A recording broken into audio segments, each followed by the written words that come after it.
Hello, everyone, and welcome back to another rapid fire review. Of course, I release all these reviews when I start getting behind on my movie reviews for the year, and it has only been 1 month that I'm already kind of behind there. But a bunch of Netflix original movies and also one Disney Plus original movie came out. So I they're kind of like quick little easy watches for you to do. So I thought that I would very quickly do a rapid fire review and knock off four of them. So the four movies I'm going to be reviewing today, these two are Netflix originals, which is The Wasteland and Amandala. There's also Catwoman Hunted, which is a new DC animated film, and Ice Age: The Adventures of Buck Wild, which you can find on Disney Plus. So without further ado, I'm going to get into my review for all four of these movies. Like I said, the rapid fire, they're just going to be my quick overall thoughts of the film. Do I recommend them or not? Again, just keep it simple, keep it easy. So let us get into it. So the first film I'm going to be reviewing today is The Wasteland. This is a Spanish film that is available on Netflix. It is about an hour and 45 minutes long, if memory serves me right, and it is about a post-war family they live out on their own in basically the country. They have their own farm, but all of a sudden a bunch of mysterious killings start happening in their area, and there's tales of a monster that basically drives people to the brink of insanity, and if the monster doesn't kill you, basically has you commit suicide. So the father goes in search looking for the monster while he leaves his wife and his young son behind. And it's basically most of the movie is about the mom starting to go mad and the kid having to deal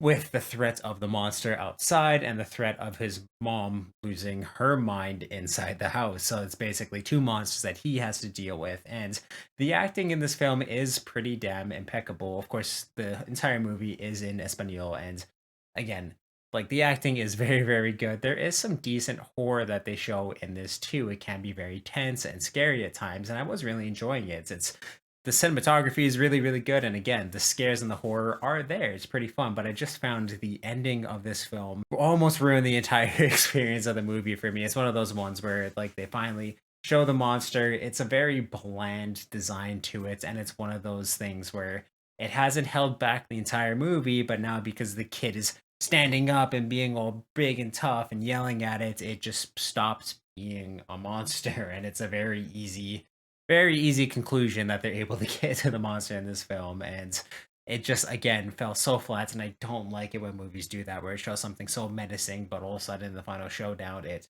backs off from doing exactly that and makes for a very easy resolution to it all. And yeah, it just felt very flat for me for all of that. So, like I said, acting was great. It had a great soundtrack, decent scares, but the ending just really was not great in this. So that is why, with all of it taken together, I'm going to give The Wasteland on Netflix a 6 out of 10. Second film I have is Amandala. I wasn't able to find actually like a full poster for this film that I could really show, but this film is about 2 hours long, and again, it is on Netflix, and it tells the story. It's kind of like a tale of two cities about two brothers where they grew up in heavy apartheid place in South Africa, and when they were younger they lost a lot, but they had each other. It's just basically white people in South Africa took advantage of their family, separated them, and it does a big time jump from when they're kids to when they grow up. The one brother decides to be a cop and enforce law and basically order in South Africa for all people, where the other brother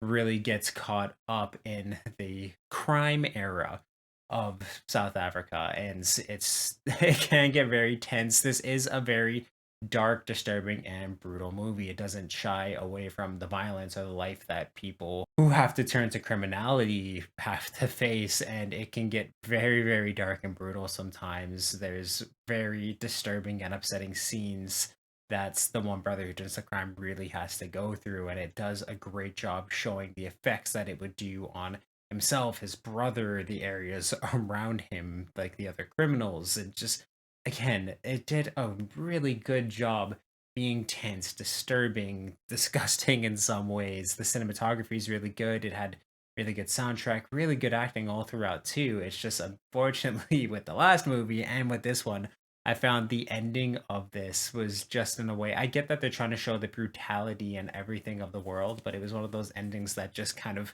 ends in a way that made nothing that came before it matter or really seem worth it, or just it just ends in kind of like a heartbreaking way, but not one that drives emotion, just kind of like a "that's it" reaction out of me. And again, yeah, it just felt so flat in a way. But again, I just have to commend the acting in this. It was really, really good. The cinematography was fantastic. It was a very, very well made film. It's just I felt the ending was trying to be way too in a sense, deliver a message that doesn't really do a whole lot for the movie, and it suffered a little bit before because of it. And yeah, with all of it taken together, I'm gonna give it a 6.5 out of 10. I still recommend it because again, it did a great job telling the story that it wanted to and showing the world that it wanted to, but just falls very flat with the ending. So the next film that I have is DC's new original animated movie, which is Catwoman Hunted. And of course, this revolves around Catwoman. And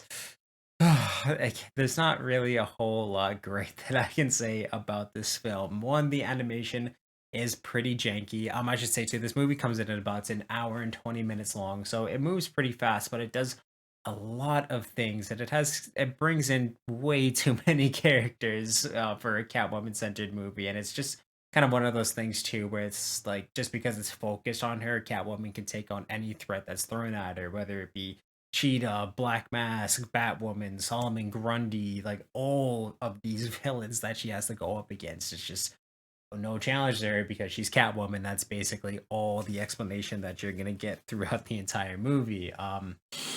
Yeah, the animation is pretty janky. It's almost like they tried to make a Catwoman anime, but with not a big budget at all.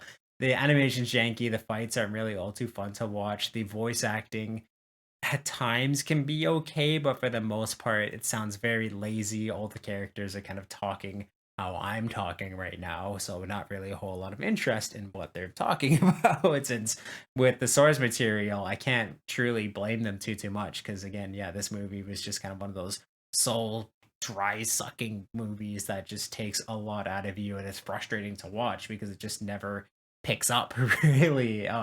Even from the start, you can tell that it's going to be a rough movie, and it was the entire way throughout. So this is definitely one of those GC animated films that I would say you could skip because with everything taken together, I'm going to give it a 4 out of 10.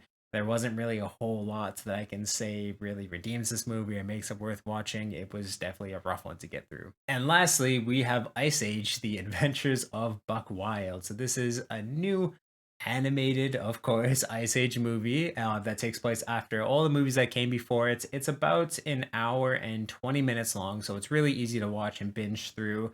It's on Disney Plus, and I do not recommend you watch this one either. I could truly see this film being my number one dishonorable mention of 2022 when I make that list at the end of this year because it is not good. And it's just, I think part of the reason too why I really didn't like it so much, and my score is going to be so low for it. Is just what came before it.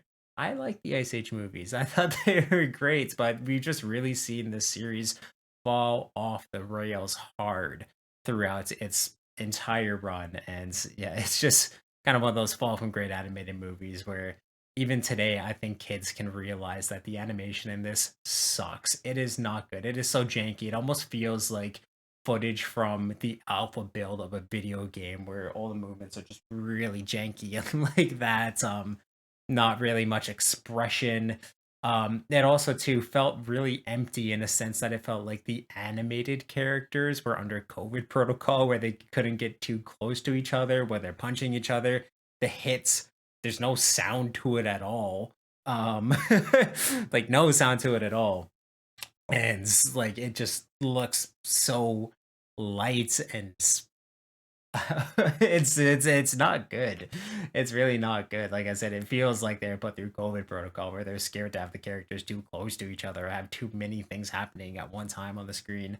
The story progresses in a way that's just kind of so janky and not great. The message of the story, of course, is like cute. It's a kind of a family story. They at least got something there, and that's where it gets all the points I'm gonna give it, just from like I said, it being like a cute little story. But I don't even think kids are really going to enjoy watching this. It's so slow, it's so boring, the animation's bad, and none of the original voice actors return in this. We have Simon Pegg who plays Buck Wild, and he's the only one who does a decent job.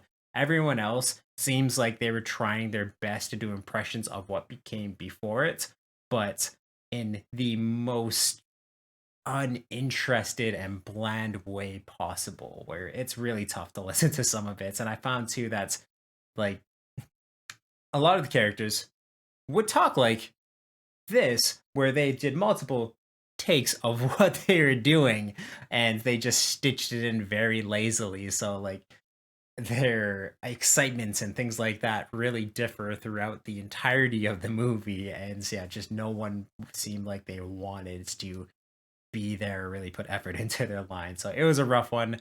Ice Age, The Adventures of Buck Wild gets a 3 out of 10. I could really, again, see this being on my most dishonorable mention list when it comes to the end of the year. Not a great film. But of course, if you've seen any of these films, please let me know what you thought of them in the comments down below. And if you like these reviews, you can check out all the other reviews and everything else I do on this channel through my playlist down below, and I'll link them up top here for convenience. Subscribe to download a ringer on if you want to know when I upload new videos. If you want to check out everything I do live stream wise, there's a link to my Twitch in the description of this video and my channel bio. I'm going to be playing Dying Light 2 all this weekend, so you can definitely tune in. I'll also upload those videos or that playthrough to YouTube after I'm done on the Twitch playthrough. And if you want to check out my Discord, it's in the same places where my Twitch is going to be, and that's where we talk. It's a Media Mountain, so that's where we talk about movies, video games, comic books, TV, pretty much everything that's awesome in this world. So you can definitely join that amazing community. I'll make it even more amazing than it is already. And yeah, it's just awesome, guys.